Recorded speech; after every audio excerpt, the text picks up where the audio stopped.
Você vai conhecer agora um pouco da história do município de Apiaí.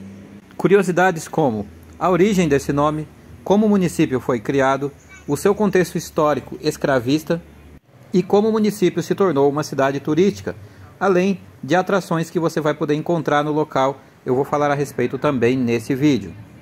Eu sou o Adriano e trago para você mais uma memória no vídeo de hoje. O município de Apiaí, em seu início, começou como uma vila criada por alguns exploradores que vinham fugidos de Minas Gerais.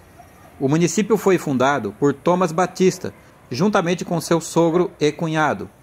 Foram obrigados a fugir de Minas Gerais após Batista cometer um crime nas terras mineiras e acabaram se instalando na região onde atualmente se encontra o município de Apiaí. E esse evento inicial teria ocorrido por volta do ano de 1675. E nessa fuga, Tomás Batista e seus companheiros trouxeram consigo em torno de 150 escravizados para fazerem os trabalhos de base, algo que era comum naqueles tempos, muita mão de obra escravizada sendo explorada aqui no Brasil.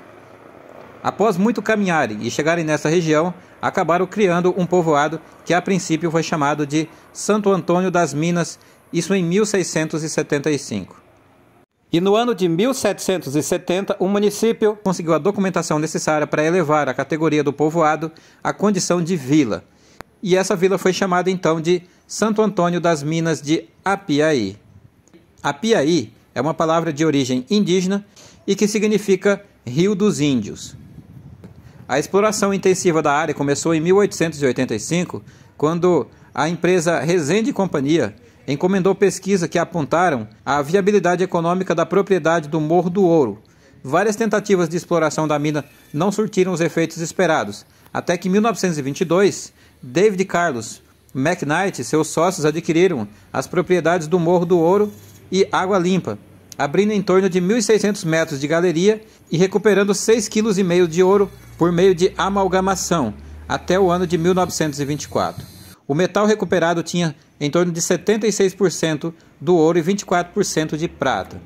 Em 1939, a mina e seus imóveis foram arrendados à Companhia de Mineração de Apiaí, com participação de capital japonês, pelo prazo de 15 anos, com opção para outros 15.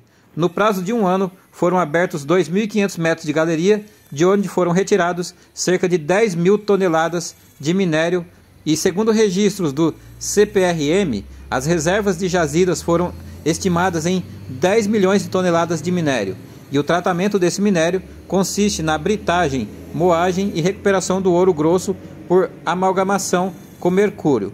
O ouro fino era recuperado por cianetação, onde o metal era dissolvido em solução de cianeto de sódio e após filtragem recuperado por precipitação em adição de zinco. Trata-se de um processo ainda muito utilizado nos dias de hoje, inclusive. Mas em 1942, com a eclosão da Segunda Guerra Mundial, a mina foi paralisada por força do Decreto de Lei nº 4.166, que determinou o confisco dos bens dos súditos do eixo Alemanha, Japão e Itália.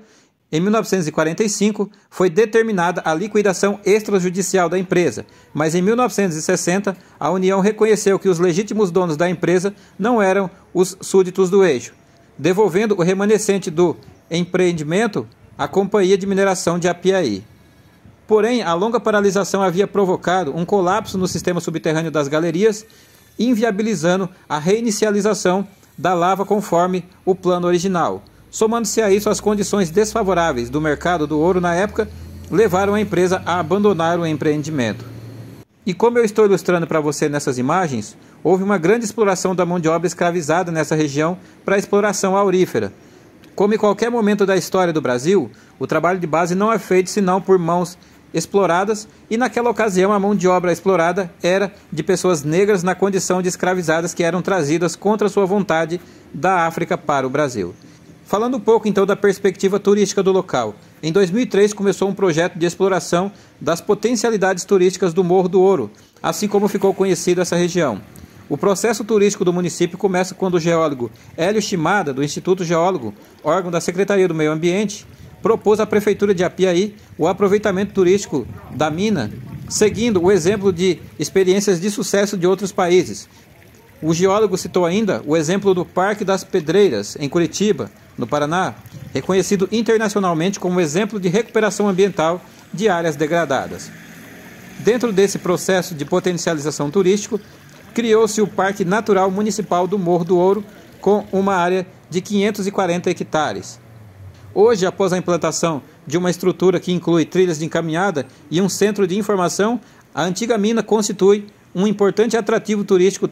O parque promove ainda atividades de educação ambiental e recebe para fins didáticos estudantes de geologia que têm no local a oportunidade de desenvolver estudos de iniciação científica. Você ainda consegue visitar nesse local trilhas por dentro da Mata Atlântica que dão acesso ao Mirante de Apiaí, o qual você pode ver a cidade com uma vista privilegiada. Apesar das ilustrações do processo escravista, que deixa realmente um clima bastante pesado em relação a imaginar como era a vida desses escravizados na região, atualmente o local tem um atrativo turístico bastante interessante, considerando as trilhas, o mirante e outras coisas que podem ser visitadas nessa região.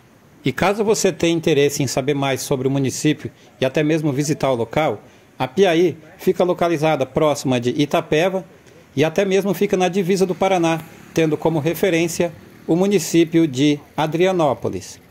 E se você gostou do vídeo de hoje, não esqueça de deixar o seu gostei, se inscreva e você vai receber semanalmente novas curiosidades e vários outros fatos históricos importantes da nossa sociedade. E até a nossa próxima memória.